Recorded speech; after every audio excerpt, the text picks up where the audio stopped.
welcome to my channel. Well, there's only 4 of them here, so I better get the 5th one up here. These are the 5 fixed blades that I carry most often, and I thought I'd go over why I like them.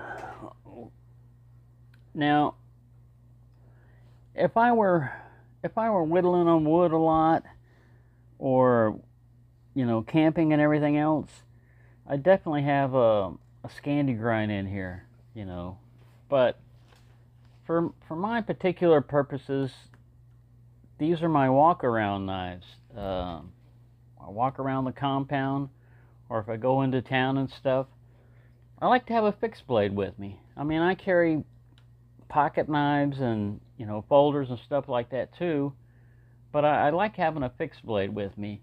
And I want to start by talking about ESEE knives.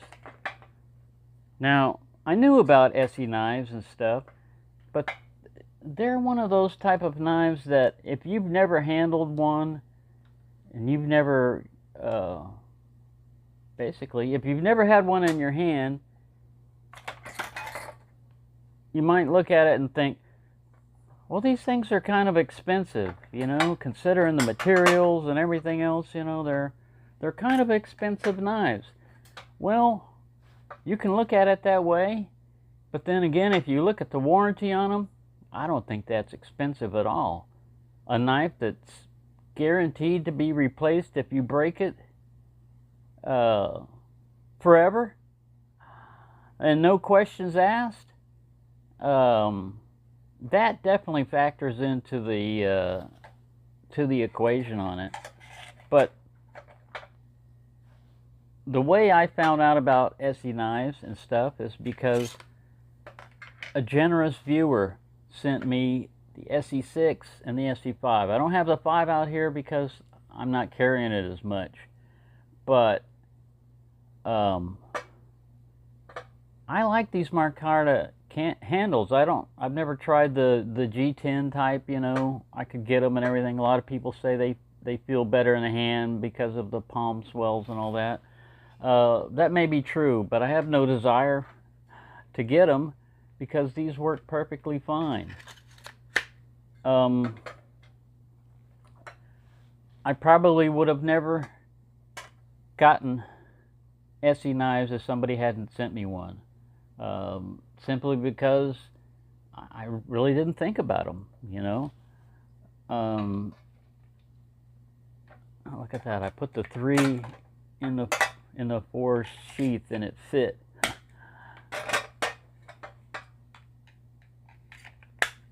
With this guy cross draw, yeah, I could have an Azula, or some other small fixed blade and everything, but I like the full size handle. This is just a great all around fixed blade to have on me. I carry this one quite a lot. Sometimes in combination with another fixed blade like the ESEE 4. And the 6 carries very well. Right now I don't have a clip plate on or anything because I'm using it on something else. But the other 2 are cold steel SRKs. The SRK and the SRKC. I just like that clip point, design. Fits well in my hand. It really works great for me. Now, I'll take these and flop them around. I'll take this one and put it in the ESEE 5 sheath because it fits in that, and I'll carry that around. Mainly because the ESEE 5 is a great knife. It's just a little bit thicker and heavier than I need most of the time. I still occasionally walk around with it and everything, but for me, these knives are the ones that I've been carrying the most, and you know, if you look at a lot of these knives, you can get Chinese knockoffs or similar knives like that for less money. But like I said, for me, it's just like when people say, you know, S35N isn't as tough as 1095 because it has a tendency to chip or break where 1095 wouldn't. The stainless capabilities of this is what really, and the edge retention, it's a little bit better than 1095, and it's not completely stainless because I caught it trying to rust one time. It came right off. It was just on the surface, but still, depending on your environment and everything, and here in Texas it's hot, humid, and we're not that far away from the Gulf of Mexico, so there's salt water around, and it's really useful to have these. Now, most of the time I carry them around and I don't use them. It's just the feeling of having this. You know, I just know that when I've got this right here with me, I don't have to worry about it not deploying properly if I flip it. When I pull it out, it's ready to go. I can also throw these if I feel like throwing them, you know, on the ground. With a folding knife or anything, no matter how strong it's made, you're putting a lot of force on the locking mechanism when you throw it into the ground. Now, yeah, a lot of cold steel, like triad locks and everything, they're pretty tough and everything. But if you throw something like a Boker Kalashnikov or something like that, and it hits, you know, a solid object, it's gonna induce blade play sooner or later. You're gonna get it. I found that out from throwing that big Kalashnikov XXL in to the ground one time. It didn't hit a rock or anything. It hit the dirt, but after I pulled it out, I had up and down blade play, and that was because it hit that. The blade ran into the pivot pin, or you know, the blade stop, and the D2 steel was stronger than the pin, so it dug into it and created a little groove where it could wobble. Now I fixed it by rotating the pin, and ever since then I've never thrown that thing into the ground again. You know, you just got to know its limitations. I like carrying that knife because it has a 4-inch blade and it's big and it deploys fast enough for me. It's a little bit slower than the other ones, but you've got a lot of mass that you're trying to fling around. But yeah, these are just, I love their sheaths. You know, I mean, even the little polymer ones and everything. I like the Kydex, I like the polymer. They don't dull the blade and everything.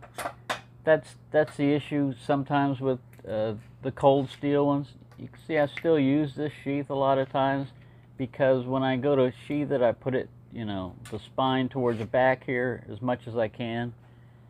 And yeah, these are just really very nice knives. I mean, just a really great all-around size and so inexpensive, man. Both of these were less than 40 bucks. I mean, I think I got this one for like 29 or 26 from Midway, and I think this one was like 30. Now, yeah, you know, I got this chip because I threw it at a couch or something like that, and it hit the pillow, and I wasn't throwing it super strong because I knew the possibility of bounce back. And sure enough, it bounced back, but it hit concrete, and it took a chunk out of this. A lot of people say, you know, carbon steel will roll rather than chip, but not always. This one chipped. It didn't roll. Now I made a serration out of that, you know, a single serration, so that even when I'm cutting, if it goes into there, this still has, you know, it's not going to drag as much as it would have if I just left it unsharpened. I didn't want to take the edge all the way down to match that, you know, because look how much useful edge you're losing if you do that. Now it's up to you how you want to fix, you know, a damaged blade. To some people, you know, they may look at that and say, man, I just can't stand the look of that. I've got to fix that. I understand. You know, you do what you want to do on your knives. To me, this is no issue. Now, again, these sheaths, you know, I wish Cold Steel would switch to Kydex or polymer. Get rid of the fiberglass in there. Yeah, it's strong, but they've got to know by now that their sheaths dull their knife blades.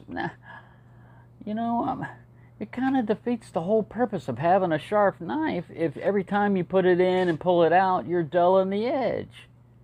But I'm basically pissing in the wind on this one because Cold Steel doesn't listen to that. They do not listen. Enough people have put out enough videos about the problem with their sheaths, and they continue to make them. Now, yeah, they're secure and they don't rattle and all this other stuff, but again, it comes down to the edge of your knife. What is happening? It's all right if your knife is dulling because of use, but I mean, in and out of the sheath. Now, not all of them do it. You know, I mean, like this one right here, I think I've sharpened it enough that it's not necessarily contacting the edge as much. I'll still use them, but it's just something kind of annoying, you know, that it's always in the back of my mind that, hey, if I get one of these and I really like them, I'm going to have to replace the sheath or make my own. And to me, that's no big deal considering the price you pay for these knives and stuff.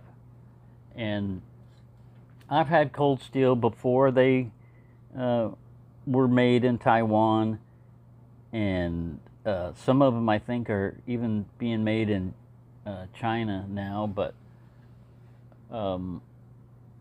yeah, I really like ESEE knives.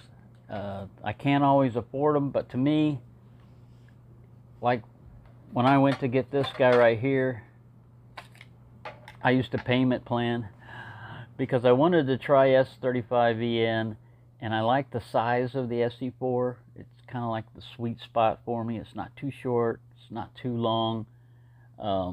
It cuts well. Now the 6 carries almost as easily as the 4 or the 3, but it does have a little bit more sticking down. So with this one, when I have my t-shirt, when I have it on my belt and the t-shirt over it, you don't even see it. You don't see the tip sticking out. You don't see anything else. With this one, because it usually has that low drop dangler type of clip, I don't have that one, but it sits up high and lets it low ride. It does stick out. Now, that's usually not a big deal because I can carry a knife concealed or not concealed. It's not illegal.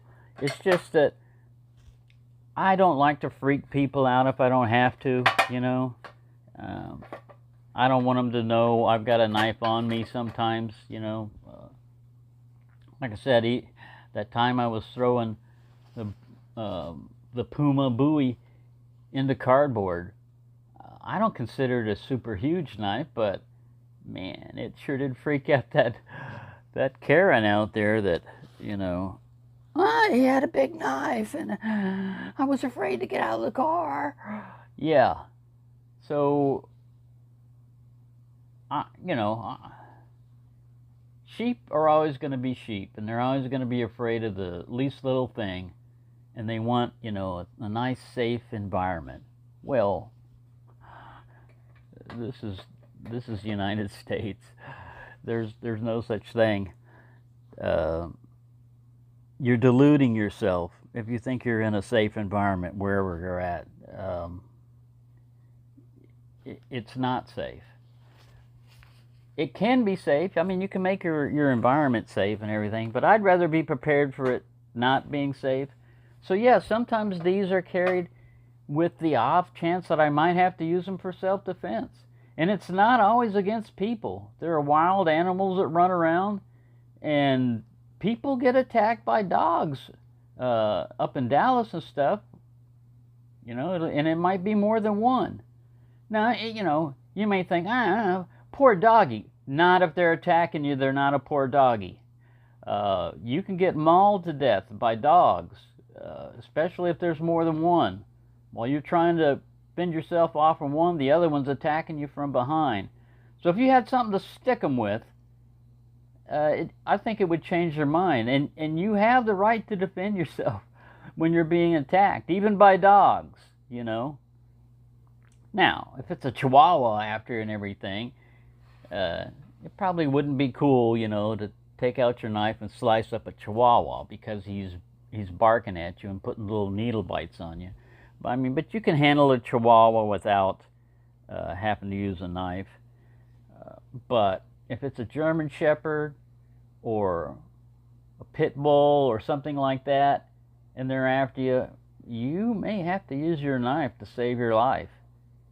And a lot of people don't like to think about that and everything, but that's a reality, It might be a remote reality or whatever, but hey, it's better to be prepared than to be unprepared. If you're in a situation where two dogs come up at you and they're not backing off with you telling them go away and everything, and they start attacking you, what are you going to do?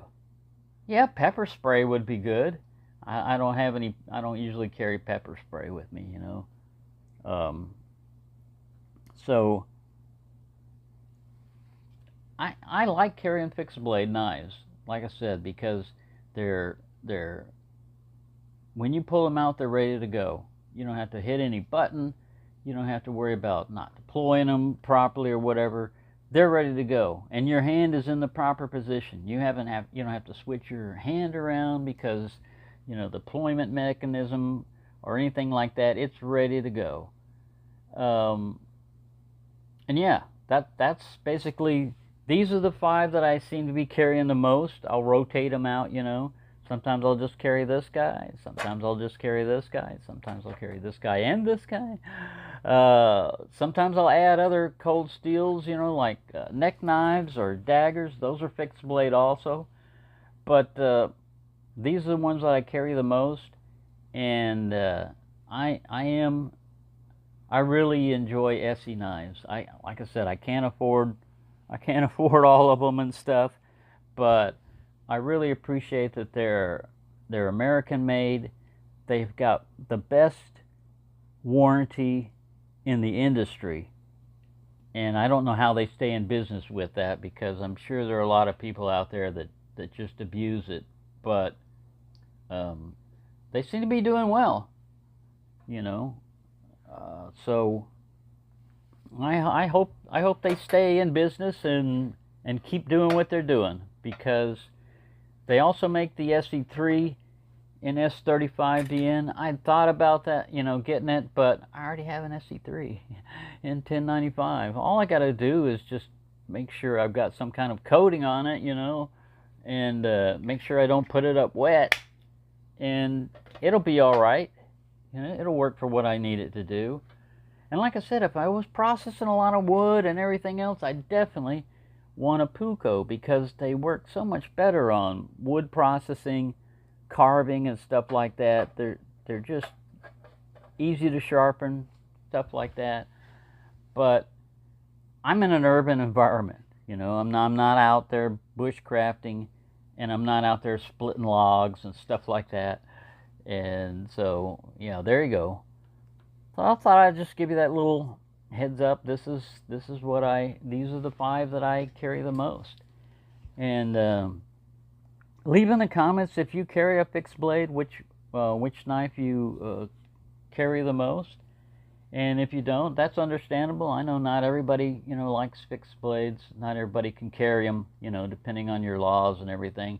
Here in Texas, we could carry a sword if we wanted to, really, brass knuckles, daggers, all that's fair game now. It never used to be that way. It took some effort before they finally realized that the place where the Bowie knife was made famous with the Alamo and everything, It had been illegal to carry a Bowie knife for the longest time. So it had a bad rep to it, you know, because of history or legend or whatever. And now I think it's a much more sensible one that realizes, you know what, that it's not a big issue, you know. What people carry is not a big issue. It's how they use it. And we have laws against people doing things illegally. You don't need to ban the knife for everybody because some idiot's out there doing something illegal, although they still do that. They still, you know, Texas still has laws where in certain areas you can't have, I think it's over a 5.5-inch blade. There are restricted areas for that, but for the most part, you're good to go with whatever knife you want to carry, you know. That doesn't mean it's okay for you to go out and attack people. We got laws against that. That's still illegal, you know.